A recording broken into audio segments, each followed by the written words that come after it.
Selamat sahabat dan salam sukacita bagi kita semuanya. Pas Pampres adalah singkatan dari Pasukan Pengaman Presiden. Pasukan ini bertugas melaksanakan pengamanan fisik langsung jarak dekat setiap saat kepada Presiden. Pas Pampres adalah tentara-tentara pilihan yang telah diseleksi ketat yang tidak hanya memprioritaskan ketangguhan fisik, namun juga kecerdasan intelektual dan psikologi. Karena mereka melindungi seorang yang paling berharga dan paling penting di negaranya, yaitu seorang presiden. Berbicara soal Pas Pampres, ada beberapa film yang dibuat tentang tugas dari seorang Pas Pampres. 3 di antaranya adalah Angel Has Fallen yang dirilis pada tahun 2019, London Has Fallen, dan Olympus Has Fallen yang dirilis pada tahun 2016. Ini adalah film-film yang dibintangi oleh aktor Gerard Butler sebagai Mike Banning yang bertugas untuk menjaga Presiden Amerika Serikat. Di film ini, Mike Banning bukan hanya bertugas menjadi penjaga dan pelindung presidennya, tapi juga sebagai sahabat yang sangat-sangat dekat dengan presidennya dan tidak akan membiarkan presidennya merasa sendirian menanggung tugas negara yang begitu banyak dan berat. Mike akan menemani dan melakukan apa saja yang dapat ia lakukan untuk menolong presidennya. Ya, kalau dipikir-pikir, di balik tanggung jawab yang besar dan berat menjadi seorang presiden, pasti ada enaknya juga. Salah satunya adalah kemana-mana ditemani dan dijaga oleh Pas Pampres yang gagah perkasa. Sehingga seorang presiden akan merasa aman, nyaman, dan tentunya tidak merasa sendirian. Namun pertanyaannya saat ini bagi kita semua yang bukan seorang presiden, yang tentunya tidak memiliki pas pampres yang menemani dan menjaga kita. Seperti anak-anak ini. Akibat perang mereka harus kehilangan teman, keluarga, bahkan kedua orang tua mereka. Mereka hidup sebatang kara, hidup sendiri. Kehilangan orang tua yang bukan hanya mendidik, menjaga, namun juga yang menemani mereka untuk bermain setiap hari. Namun kini mereka hidup seorang diri. Anda sendiri saat ini? Dan apakah Anda hidup sendirian?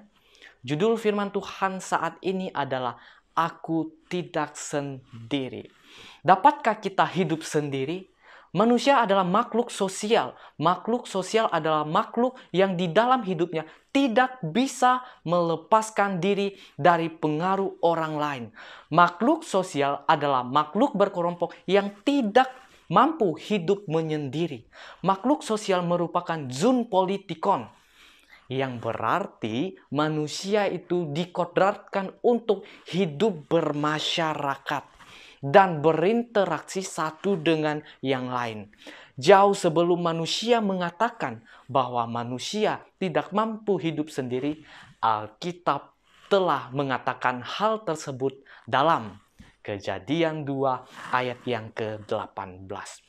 Tuhan Allah berfirman, tidak baik kalau manusia itu sendiri saja.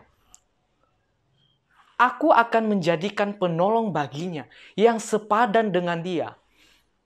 Menurut penelitian yang dipublikasikan di India Journal of Psychiatry yang terbit tahun 2013, disebutkan bahwa kesepian sama seperti berbahayanya dengan merokok 15 batang rokok sehari.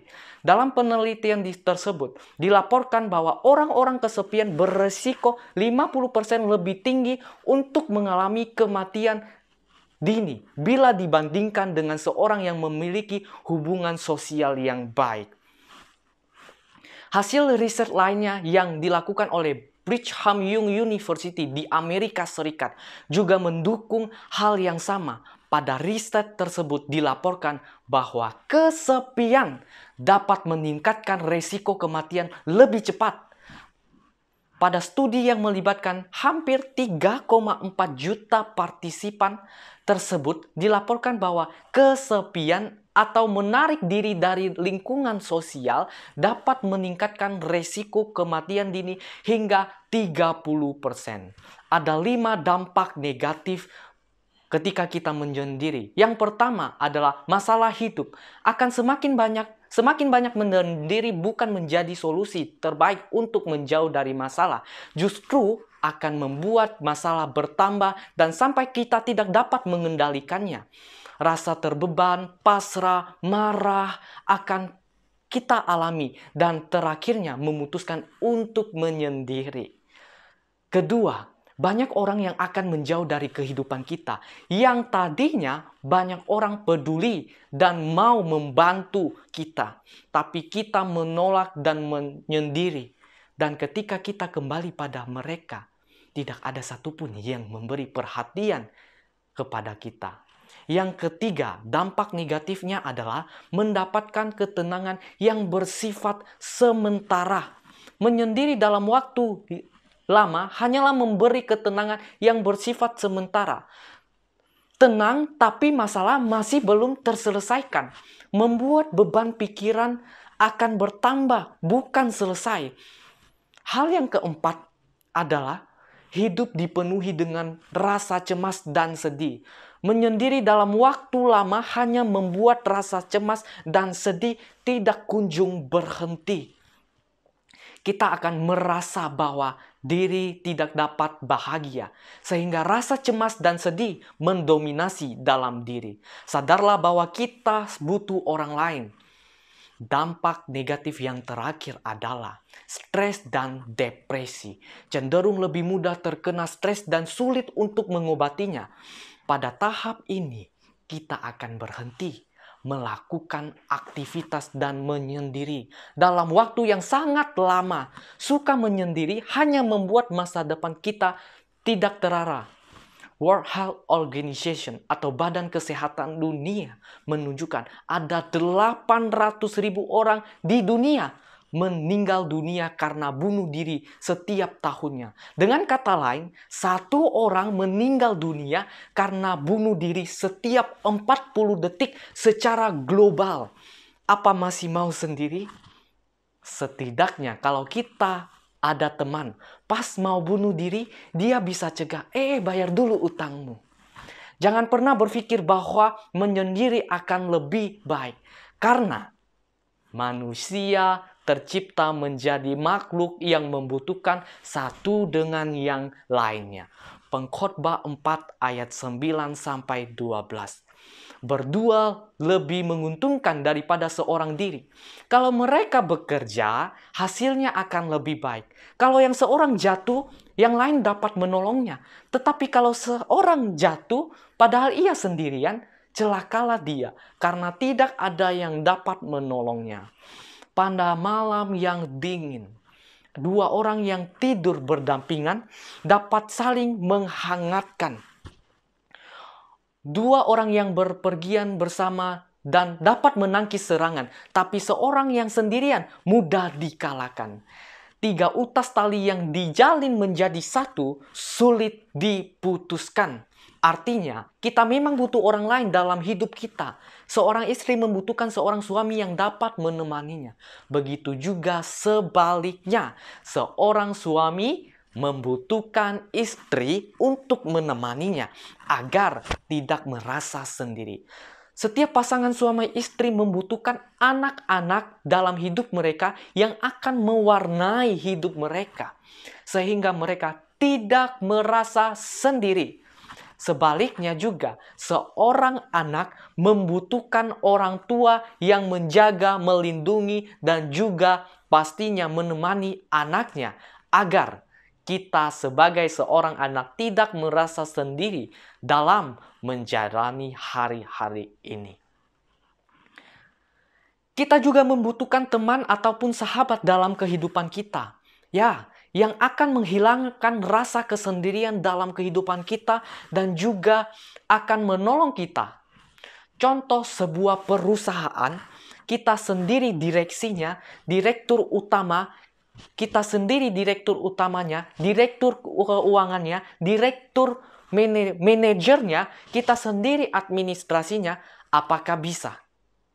Tentu tidak. Satu aja kita sudah kewalahan. Karena itu, kita tidak dapat hidup sendiri, umat-umat Tuhan. Kita membutuhkan orang lain dalam kehidupan kita, tapi tetap ada banyak manusia yang ingin sendiri. Padahal mereka yang menyendiri sudah tahu bahwa mereka akan merasakan kesepian. Saat manusia menyendiri, mereka pasti merasa kesepian. Mereka ingin mencari orang lain untuk dijadikan sahabat, teman curhat, ataupun keluarga mereka yang dapat menolongnya. Namun, daripada disakiti, dikecewakan, dan bahkan ditinggali, lebih baik mereka berteman dengan hewan-hewan yang tak dapat melukai mereka dengan kata-kata. Mereka ada yang ditemani ular, bahkan hewan-hewan buas mereka pelihara untuk menemani mereka. Wah, kalau kita manusia lapar aja bisa makan orang, apalagi ini hewan-hewan. Kalau tidak dikasih makan atau lupa, bisa saja itu terjadi. Manusia mencoba untuk hidup sendiri, namun saat mereka sendirian, mereka pasti akan merasakan yang namanya sepi. Itu sebabnya apa yang ada yang tidur, ada yang saat tidur ditemani anjingnya, ditemani ularnya, dan bermain dengan singa-singanya. Mengapa sendirian? Ada 3 hal yang membuat seorang sendiri. Yang pertama adalah tragedi. Yang kedua, cinta diri. Dan yang ketiga, karena kondisi. Karena bencana alam, harus kehilangan teman-teman, keluarga, dan bahkan kedua orang tua. Karena pandemi, harus diisolasi sendirian di sebuah ruangan. Bahkan tidak sedikit yang kehilangan kedua orang tuanya karena pandemi. Akibat peristiwa perang, ada banyak orang yang hidupnya menjadi sebatang kara. Dalam hal ini, kita sendirian bukan karena keinginan kita sendiri, tapi karena tragedi yang membuat kita menjadi seorang diri. Jadi, mengapa kita sendiri? Jawaban yang pertama adalah karena tragedi. Hal yang kedua yang membuat kita sendirian adalah karena cinta diri. Roma 1 ayat 1-2. Kita yang kuat wajib menanggung kelemahan orang yang tidak kuat, dan jangan kita mencari kesenangan kita sendiri. Setiap orang di antara kita harus mencari kesenangan sesama kita demi kebaikannya untuk membangun. Namun yang sering kita lakukan adalah kita mengasihi diri sendiri, kita mencintai diri sendiri, egois, dan mementingkan kesenangan diri kita sendiri. Membuat kita tidak peduli akan orang-orang yang ada di sekeliling kita, yang membutuhkan kita. Saat nanti ketika kita membutuhkan mereka, mereka juga akan meninggalkan kita sendiri. Akibat dari perbuatan kita. Hidup bukanlah untuk mengasihi diri sendiri, tapi bagaimana kita juga dapat mengasihi orang lain. Tuhan menciptakan kita untuk apa? Untuk saling menolong, bukan saling membiarkan. Untuk saling mengasihi, bukan saling membenci. Untuk saling membangun, bukan saling menjatuhkan. Untuk saling menasehati, bukan saling menghakimi. Jadi ingat, kalau kita tidak ingin ditinggal seorang diri, jangan mengasihi diri sendiri. Hal yang ketiga, membuat seseorang itu sendiri adalah karena kondisi hidup. Kondisi di mana terlalu banyak beban masalah dalam kehidupan membuat seorang pergi kemana? Ke tempat yang sunyi untuk menyendiri. Saat kita menyendiri ataupun kita ditinggal sendiri, kita akan lebih mudah semakin terpuruk dan mengingat masa lalu yang pahit. Banyak orang yang menghabiskan hidup mereka dengan melihat ke kaca spion sambil memikirkan apa yang telah terjadi. Selalu memikirkan rasa sakit yang kemarin. Jika kita mengalami hal-hal buruk dalam kehidupan kita, mungkin di antara kita ada yang kehilangan pekerjaan, dianiaya, pasangan kita tidak setia, kita harus membuat keputusan hari ini bahwa kita akan melepaskan semua itu. Jika kita terus membawa kepahitan yang sudah berlalu dalam kehidupan kita sekarang, maka kita akan semakin terpuruk. Tuhan ingin memberikan kita sukacita, gantinya duka cita yang sedang kita alami. Ia ingin memberikan kebahagiaan di balik kesedihan kita. Tuhan akan memberikan yang baru, gantinya abu. Saudara-saudara, abu mewakili apa yang tersisa setelah sesuatu terbakar. Abu mewakili impian kita yang hancur, rencana yang gagal, kekecewaan kita, rasa kehilangan yang telah terjadi dalam kehidupan kita. Namun kuncinya adalah kita harus melepaskan abu yang ada dalam kehidupan kita. Kita harus lepaskan segera karena tidak dapat memegang abu dan pada saat yang sama kita memegang atau memiliki kebahagiaan. Salah satu harus kita lepaskan. Keindahan yang Tuhan berikan harus kita terima. Harus kita lepaskan agar kita menerimanya. Jika kita ingin mendapatkan impian yang baru, kita harus melepaskan impian yang lama yang telah hancur. Berhentilah memikirkan rasa kehilangan, kegagalan, kekecewaan. Tuhan akan memberikan yang baru. Bagaimana saya bisa lupa? Orang tua saya mati, meninggal di depan saya. Bagaimana saya bisa untuk tidak ingat atas perbuatan yang sangat menyakitkan dia terhadap saya? Bagaimana saya bisa mendapatkan hati yang baru, sukacita yang baru? Semua usaha yang sudah saya kerjakan dengan kerja keras, saya bangun dari awal, sekarang harta semua saya hilang begitu sekejap saja. Ini sulit karena saya yang mengalami sendiri. Jangan sampai ini yang kita pertahankan. Sesuatu yang buruk yang sudah berlalu menjadi identitas kita hingga saat ini itu adalah kesalahan yang fatal. Menjalani kehidupan yang tertekan hingga kalah. Ingat, harus melepaskan abu yang sedang kita pegang agar kita dapat yang baru dari Tuhan. Sekali lagi, lepaskan abu karena yang baru dari Tuhan sudah menunggu di depan mata. Kita bertanya, apakah Tuhan membiarkan aku memikul sendiri semua beban hidup ini?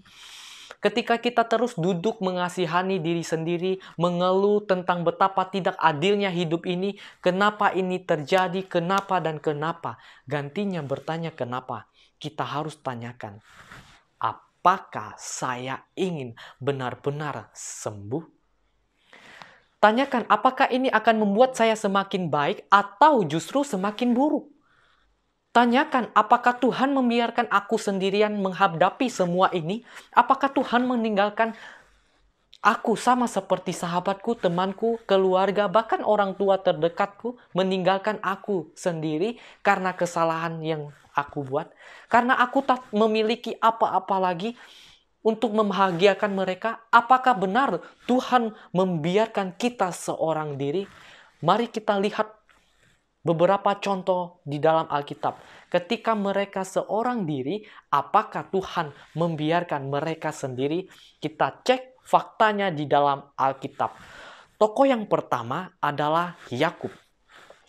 Yakub telah menipu ayahnya Ishak dan merampas hak kesulungan dari abangnya Esau. Merasa bahwa dirinya terancam kematian oleh karena amarah abangnya Esau. Ketika Yakub sendirian, ia rasa sangat risau karena perjalanannya menuju Mesopotamia hanya seorang diri dan sangat sunyi. Dengan hanya membawa sebuah tongkat di tangannya, ia harus menempuh perjalanan yang sangat-sangat jauh. Ia harus menempuh perjalanan yang jaraknya ratusan mil. Pada malam dari hari yang kedua ketika ia telah berada jauh sekali dari kemah bapaknya, ia merasa bahwa dirinya adalah seorang yang terbuang dan ia tahu bahwa segala kesulitan yang ia telah alami saat ini sendiri sebagai akibat tindakan yang salah. kegelapan dari putus asa menyelubungi jiwanya dan tidak berani berdoa. Itu yang Yakub lakukan saat dia sendiri. Tetapi ia benar-benar merasa kesunyian sehingga ia menyadari perlunya perlindungan Allah seperti yang belum pernah ia rasakan sebelumnya. Dengan tangisan dan kerendahan hati ia mengaku dosa-dosanya dan meminta bukti bahwa belum ditinggal sama sekali oleh Tuhan. Namun demikian, hatinya tetap tertindih. Dia belum memperoleh kelepasan. Ia telah kehilangan segenap kepercayaannya dalam dirinya. Dan ia takut bahwa Allah Bapanya itu telah membuang dia. Tetapi Allah tidak meninggalkan Yakub. Ditawarkannya, rahmatnya masih ditawarkan kepadanya yang bersalah dan bimbang itu. Lihat, waktu Yakub sendiri dan dipenuhi rasa bersalah akan kesalahan yang ia buat, Allah tidak meninggalkannya seorang diri. Faktanya ada di dalam Alkitab. Kejadian 28 ayat yang ke-15. Sesungguhnya aku menyertai engkau dan aku akan melindungi engkau kemanapun engkau pergi, dan aku akan membawa engkau kembali ke negeri ini. Sebab aku tidak akan meninggalkan engkau, melainkan tetap melakukan apa yang kujanjikan kepadamu. Luar biasa bukan? Yakub sendirian karena kesalahan yang ia buat. Tapi Tuhan tidak meninggalkan Yakub seorang diri. Demikian juga dalam hidup kita. Sekalipun kita sendirian, karena kita melakukan kesalahan yang fatal, kita sering meninggalkan Tuhan kita, namun Tuhan tidak pernah meninggalkan kita. Amin. Ia berjanji akan menemani, menyertai, dan melindungi kita. Itu hal yang sangat luar biasa. Tokoh yang kedua adalah Elia. 1 Raja-Raja 17 ayat 2-9. Kemudian datanglah firman Tuhan kepadanya. Pergilah dari sini, berjalanlah ke timur dan bersembunyi di tepi sungai Kerit, di sebelah timur sungai Yordan. Engkau dapat minum dari sungai itu dan burung-burung gagak telah kuperintahkan untuk memberi makan engkau di sana. Lalu ia pergi dan ia melakukan seperti firman Tuhan. Ia pergi dan diam di tepi sungai Kerit di sebelah timur sungai Yordan. Pada waktu pagi dan petang, burung-burung gagak membawakan makanan kepada Elia. Dan ia minum dari sungai itu. Tetapi sesudah beberapa waktu, sungai itu menjadi kering sebab hujan tiada turun di negeri itu.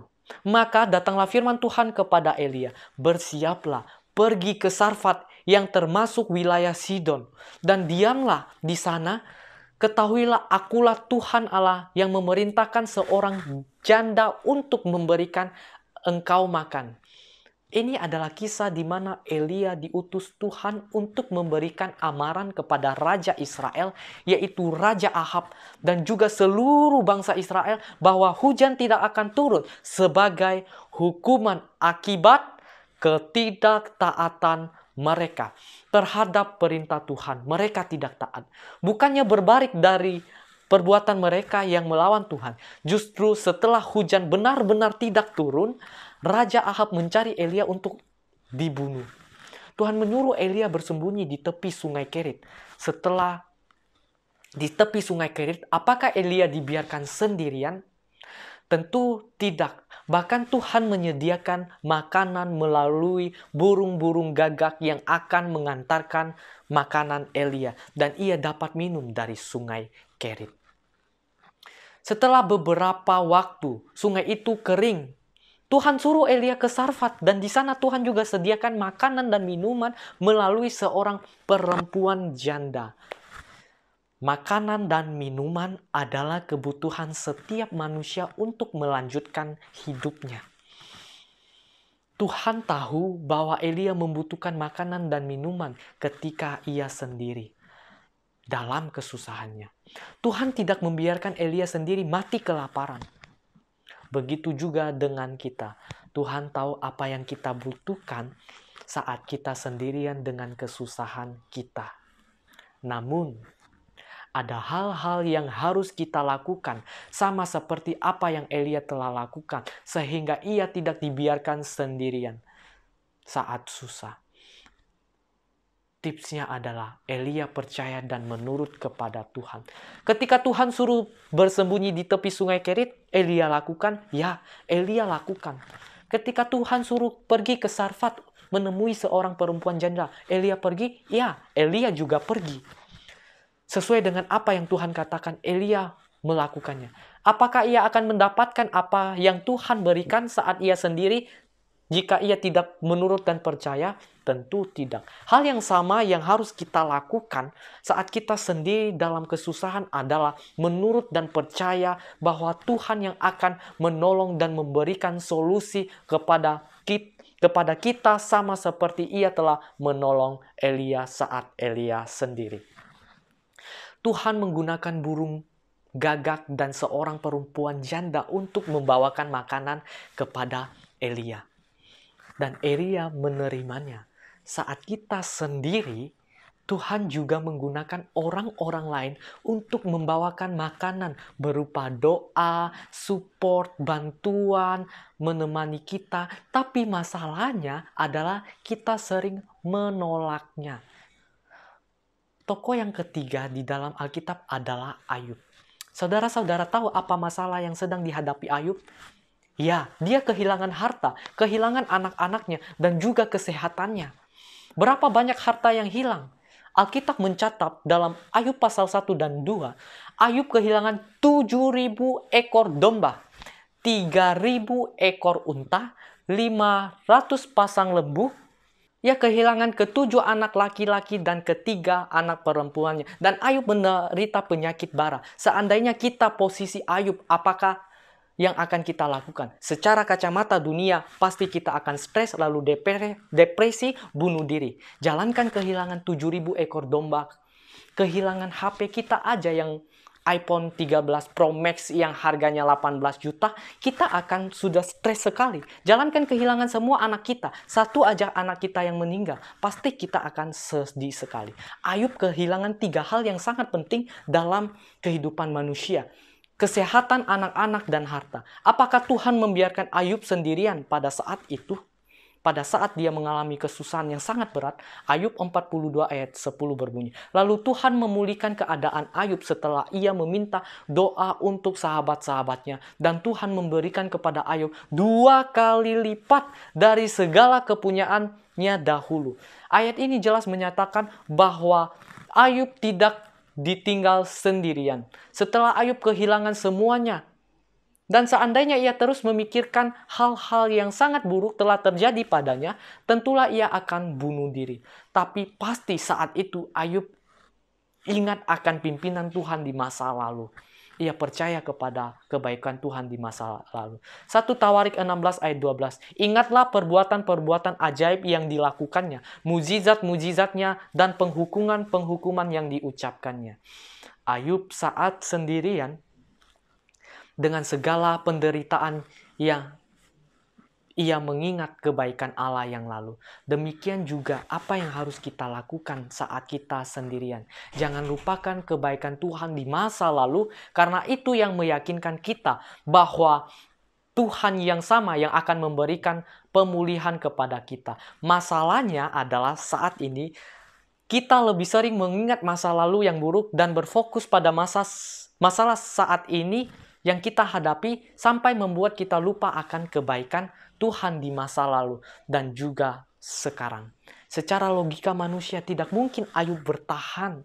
Pasti dia akan depresi dan bunuh diri.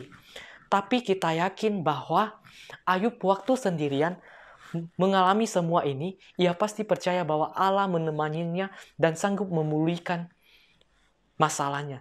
Saudara-saudara, seandainya wajah kita buat menghadap ke belakang, beberapa detik aja di bagian leher sampai ke kepala pasti akan mengalami sakit. Karena wajah kita diciptakan Tuhan untuk menghadap ke depan, bukan menghadap ke belakang. Mobil dibuat untuk maju, untuk berjalan maju, bukan untuk berjalan mundur. Mobil mundur hanya di saat-saat tertentu. Setuju? Ya. Tapi kalau kita mau kemana saja menggunakan mobil dengan cara mundur, bukan hanya susah, tapi akan sakit dan resiko kecelakaan akan jauh lebih besar. Hal yang sama dalam hidup kita. Kalau kita hanya fokus pada masa lalu yang buruk, padahal kita menjalani hari-hari yang ada di depan, bukan hari-hari yang ada di belakang, yang telah berlalu, maka kita akan semakin terpuruk. Ingatlah akan hal-hal baik, pimpinan penyertaan Tuhan, karena dengan hal ini yang akan memberikan kita kekuatan dan semangat untuk melewati setiap masalah yang kita hadapi saat ini. Mazmur 42 ayat yang ke-6. Allah itu baik bagi kita, tempat perlindungan dan kekuatan. Sebagai penolong dalam kesesakan sangat terbukti. Saat kita sendiri, mudah sekali untuk kita mengingat kegagalan, kekecewaan, semua keburukan yang terjadi, kepahitan yang telah terjadi. Tetapi Alkitab kembali mengingatkan kita dalam Keluaran 20 ayat yang kedua. Akulah Tuhan Allahmu yang membawa engkau keluar dari tanah Mesir, dari tempat perbudakan. Sekali lagi, kita diingatkan bahwa kita harus yakin bahwa Tuhan akan mengeluarkan kita dari setiap masalah hidup yang datang tanpa henti. Seperti apa yang telah ia perbuat di masa lalu. Apakah Musa sendirian saat dia di padang belantara? Apakah Musa dibiarkan memimpin bangsa Israel yang tegar tengguh? Apakah Yohanes ditinggal seorang diri saat dia dibuang ke Pulau Patmos? Apakah Daniel dibiarkan seorang diri saat dia di dalam gua singa? Apakah Yunus juga dibiarkan sendirian saat di dalam perut ikan? Musa, Yohanes, Daniel, Yunus tidak sendirian saat ada masalah dan kesusahan. Mereka dijaga dan diselamatkan oleh Tuhan. Satu tokoh terakhir yang paling harus kita teladani adalah Yesus kita. Apakah yang Yesus lakukan saat ia sendiri? Ya, kita pengen tahu ya. Alkitab mencatat dalam Matius 16 ayat 23. Dan setelah orang banyak itu disuruhnya pulang, Yesus naik ke atas bukit untuk berdoa seorang diri. Ketika hari sudah malam, ia sendirian di situ. Di tengah-tengah pekerjaan, pelayanan, masalah, penderitaan yang Yesus alami, ia memang pergi ke suatu tempat untuk menyendiri. Tapi pada saat dia pergi menyendiri, ia tidak meratapi beban yang berat yang sedang ia tanggung. Namun justru ia berdoa. Karena Yesus yakin ia tak seorang diri. Ada Bapanya yang di sorga yang memberi kuasa dan kekuatan kepada dirinya. Apakah Yesus seorang diri? Yohanes 16 ayat yang ke-32. Lihat saatnya datang, bahwa sudah datang, bahkan sudah datang, bahwa kamu dicerai-beraikan masing-masing ke tempatnya sendiri. Dan kamu meninggalkan aku seorang diri. Namun aku tidak seorang diri, sebab Bapa menyertai aku. Dalam bahasa Inggrisnya, King James Version, lebih jelas dikatakan bahwa Yesus mengucapkan kedua kata ini. I'm not alone because the Father is with me. Artinya, walau ditinggal oleh murid-muridnya, Yesus bilang, aku tidak seorang diri karena ada Bapa yang bersama dengannya. Walau saat kita susah, kita ditinggal sendirian oleh sahabat dekat kita ditinggal oleh saudara-saudara kita ditinggal oleh orang-orang di gereja kita ditinggalkan oleh orang tua kita, ingatlah, kita tidak seorang diri. Karena Roh Kudus telah diberikan untuk menghibur kita saat kita sendiri. Tuhan ada bersama dengan kita. Lihat perbedaan antara kita dengan Yesus saat sendirian dan apa yang mau Yesus ajarkan kepada kita semua saat kita sendirian.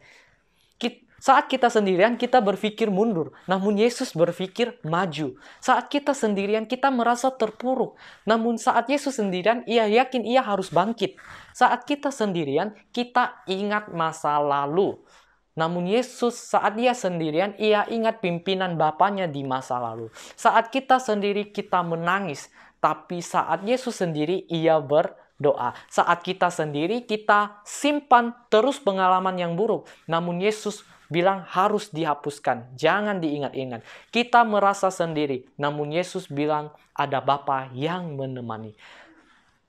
Kehilangan seorang ibu bukanlah hal yang mudah untuk setiap anak, untuk diterima bagi setiap anak. Dan itu yang saya alami 1 tahun yang lalu.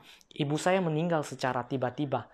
Yang awalnya saya dengan ibu saya jalan-jalan ke mall berdua, nonton TV berdua, ke pasar berdua, tidur berdua, bekerja di kebun berdua. Saat ibu saya meninggal, saya merasa seorang diri. Jalan-jalan sendiri, ke pasar sendiri, di rumah sendiri, tidur sendiri. Benar-benar merasa kesepian ketika tidak ada seorang ibu lagi. Juni 2021 adalah acara wisuda dan saya harap ibu saya hadir menemani wisuda saya. Namun ibu saya harus meninggal di bulan Februari 2021 sebelum saya wisuda. Saya sangat merasa sendiri ketika tidak ada seorang ibu lagi. Berpikir bahwa sampai seterusnya saya akan merasa sendiri dan sendiri terus sendiri. Namun seiring berjalannya waktu, Tuhan memberikan suasana baru, teman-teman baru yang membuat saya tidak merasa sendiri. Ya, ini adalah foto tempat saya melayani saat ini di Shalem Ministry yang ada di kota Bogor. 4 di sebelah kiri saya, 4 di sebelah kanan saya adalah pas pampen alias pasukan pengaman pendeta. Ada yang menemani saya saat tidur, 2 pengawal. Saya pergi kemana saja, saya di antara 8 orang ini ada 1 yang mengawal saya. Luar biasa, Tuhan tidak pernah membiarkan kita sendirian. Saat kita merasa sedih, kita tidak sanggup lagi untuk menjalani hidup ini. Ingat ayat ini benar-benar. Yohanes 16 ayat 32. Namun aku tidak seorang diri, sebab Bapa menyertai aku. Di saat kita bertanya, dari manakah akan datang pertolonganku? Alkitab memberikan jawabannya dalam Mazmur 121 ayat 2-5. Aku melayangkan mataku ke gunung-gunung. Dari manakah akan datang pertolonganku? Pertolonganku ialah dari Tuhan yang menjadikan langit dan bumi. Ia takkan membiarkan kakimu goyah. Penjagamu tidak akan terlelap. Sesungguhnya tidak akan terlelap dan tidak tertidur penjaga Israel. Tuhanlah penjagamu. Tuhanlah naunganmu di sebelah tangan kananmu.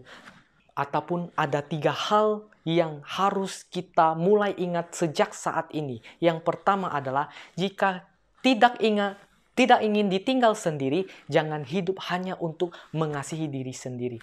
Hal yang kedua yang harus diingat, saat kita sendiri berdoalah. Jangan ingat masa lalu yang buruk, yang penuh kekecewaan, kegagalan, kepahitan. Tapi ingatlah pimpinan Tuhan yang sudah berlalu. Yang terakhir, walau kita ditinggal seorang diri dengan masalah yang datang tanpa henti, ingatlah Yohanes 16 ayat 32. Aku tidak seorang diri, sebab Bapa menyertai dan menemani. Kiranya Tuhan memberkati. Amin.